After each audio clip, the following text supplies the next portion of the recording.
Thanks for joining us on Tandem Radio for a very special segment, By Design, focused on helping you understand how God designed you so that you may be healthy and productive in fulfilling God's purposes in your life for many years to come.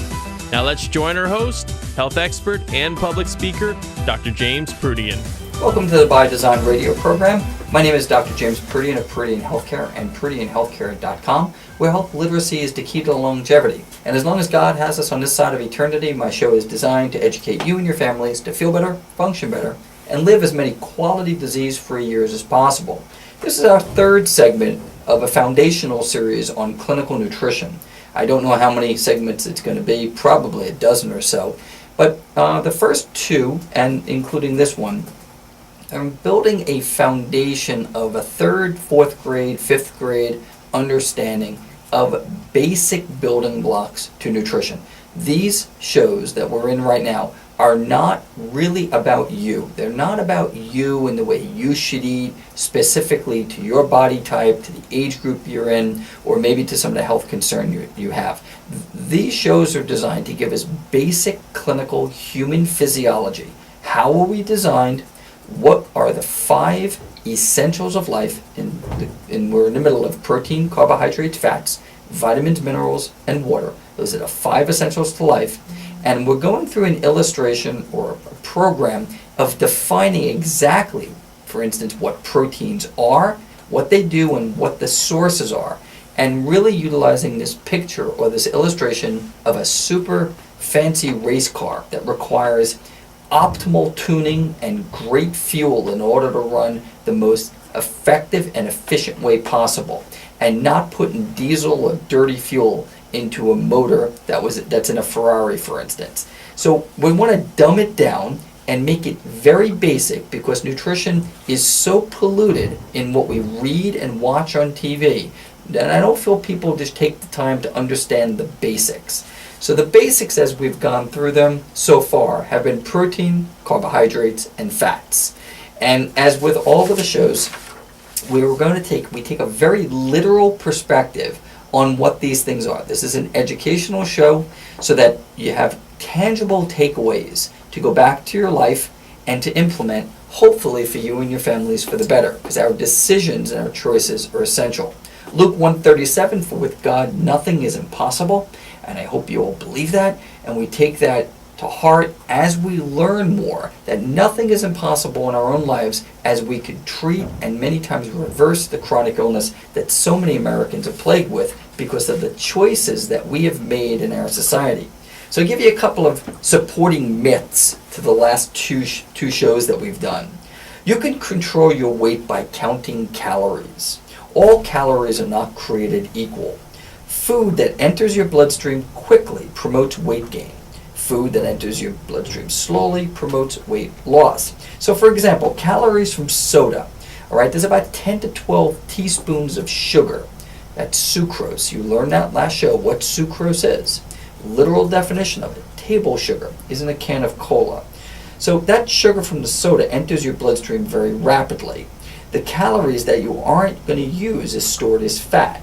Now the same amount of sugar from like kidney beans, which is a complex carbohydrate, it enters your bloodstream slowly. Now because your body has a greater chance of making use of calories over time, more is burned up and less is stored with the kidney beans. Now yes, if you're an athlete and you're churning and burning calories, it's going to be a little bit different. Simple carbohydrates are essential. Simple carbohydrates are essential for everyone. But simple carbohydrates can be a Coca-Cola or an apple. So we want to be very, very careful as to how we're defining the word simple carbohydrate and complex carbohydrate, and also the source. So the next myth, eating fat makes you fat. We've been brainwashed to believe that if we eat fat, we'll get fat. There's one problem. The science doesn't support the myth. In the last 40 years, our national consumption has decreased from 43% to 34% of our total calories. So eating less fat, we're eating less fat more than ever, and we're growing fatter. What's the reason? The low-fat diets are often rich in starchy and sugary carbohydrates, once again man-made stuff, which raise insulin levels and promote weight gain. Insulin is that nasty hormone made by your pancreas, and that which is essential to life, but we're playing with it too much with the bad, simple carbohydrates. And those bad, simple processed carbohydrates are going to jack up those insulin levels, and when that, we become fatter.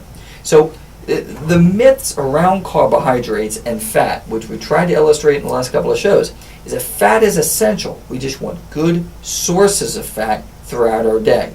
And avoiding man-made food is the place to start. And don't drink your calories. That moves to our fourth essential. Remember, we have protein, carbohydrates, fats. Then we got vitamins and minerals. And the last one is water. We're going to come back to vitamins and minerals in a second. Let's just think about water for a second. Now, why we always hear that water is so important for us. We need to drink water throughout our day. And we can sit there and ask yourself, well, why is that? Well, 60 to 70% of the human body is water. So if 60 to 70% of the human body is water, we better be feeding it water. Dehydration, and I don't mean the dehydration where you pass out and have to go to the hospital. I mean moderate dehydration causes metabolic reactions to occur within the body that are not good for us. So to be consuming water as a very essential part of our day-to-day is just critical. I'm a big fan of getting your own water container. I like the ones that are not made of plastic, or if it is a plastic, please learn about plastics and if you're going to use that. But get a water container and making sure that you're consuming enough water throughout your day. Now, what is enough water? Well, it depends on what you're doing. Okay, so if we're working out and you're in really good shape and you're working out and you're a fit person, your need for water is going to be greater in many situations than a couch potato. But that does not mean that a couch potato avoids drinking water. So we're going to avoid drinking our calories because there's no calories in water. And we want to make sure that we have 4 or 5 12 to 16 ounce containers of water a day. That's right. That's the amount of water we want to be flushing through our system, and we want to be passing out. And it is an essential detoxification source for the human body, as well as keeping us hydrated. So water is a relatively simple one. Whether you buy bottled water or you filter your water, I'm a big fan of filtration systems. So this way we do not buy the plastic bottled water, which just ends up in our landfills. And I think that's an essential component to all of our ecology on this planet, which is trying to avoid using plastic products which just fill up our landfills. And we need to learn from ancestors of ours. If you can't hunt it, fish it, pick for it, dig it out of the ground, then we really shouldn't be consuming it. And water, they think about water as the same way. They fancy it up so many times with fancy bottles and various colors, and they add sugar to it, and the market on beverages is a multi-billion-dollar business. God gave us water. It's one of the 5 essentials to life. Keep it simple. Okay, finally, vitamins and minerals. Vitamins and minerals, or supplements, or we call them nutraceuticals, are an essential component to practice for people like myself.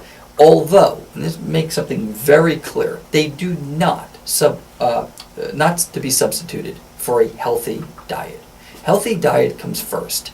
The types of foods we should be eating, quality, high quality sources of protein, carbohydrates, and fats are primary. Now, we live in a society where the farming and the industrial age has depleted a lot of the natural nutrients out of the soil, which is farming and the over-farming of our soil.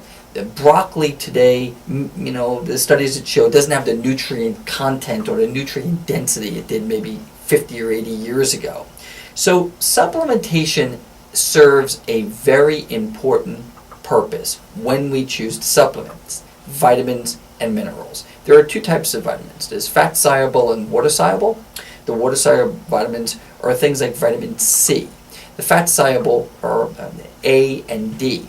And the B's are also water-soluble. Water-soluble vitamins pass through us quickly.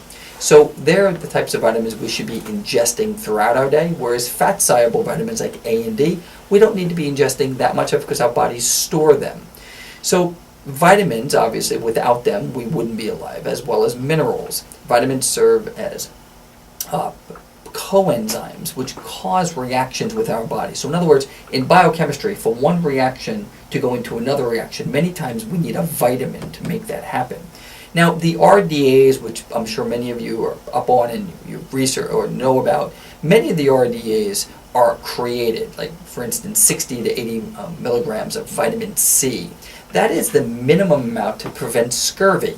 So when you look at Linus Pauling's work on vitamin C, for instance, and you look at orthomolecular medicine, which is to put more than the RDA into our bodies, we're going to save the conversation. I'm aware of the conversation. I have it every day with my patients. But just to be aware that vitamins and minerals are essential. It should come from our food supply, but supplementation is recommended in many situations where we have depleted soil, particularly for something like antioxidants. A, E, C, and selenium, four of my favorite antioxidants, because our soil has been so depleted from the antioxidants, which prevent us from getting cancer, for instance, and they protect the cell membrane from oxidizing. The antioxidants have been shown that is a supplement that many of us should be taking, particularly living in a polluted environment, high stress environment, to give you an example of supplementation. So that concludes the 5 things: proteins, carbohydrates, fats, vitamins, minerals, water. A lot of the how much we should be ingesting is individualized. I wanted this to give you a broad stroke 3rd, 4th grade, 5th grade definition of these things, so you know that, for instance, protein is for repair and growth, carbohydrate is for energy, fat is for long sustained energy, as well as insulation of our bodies. Water is obviously something that lubricates us, it detoxifies us, and it's an essential element to all of our cells. And vitamins and minerals many times act as coenzymes, causing other reactions to occur within the body. You've been listening to the By Design radio program. Thanks for joining me, Dr. James Proodian. And if you have any questions for me, please submit them to ProodianHealthcare.com. God bless you and have a great week. You've been listening to By Design with Dr. James Proodian of Proodian Healthcare. To learn more, visit us at tandemradio.com, that's tandemradio.com, or on Facebook. And don't forget to email us with your questions. We'd love to hear from you. In the meantime, hope you have a healthy week, and we look forward to you joining us next time for more fantastic insights from Dr. James Proodian on By Design, a special production of Tandem Radio.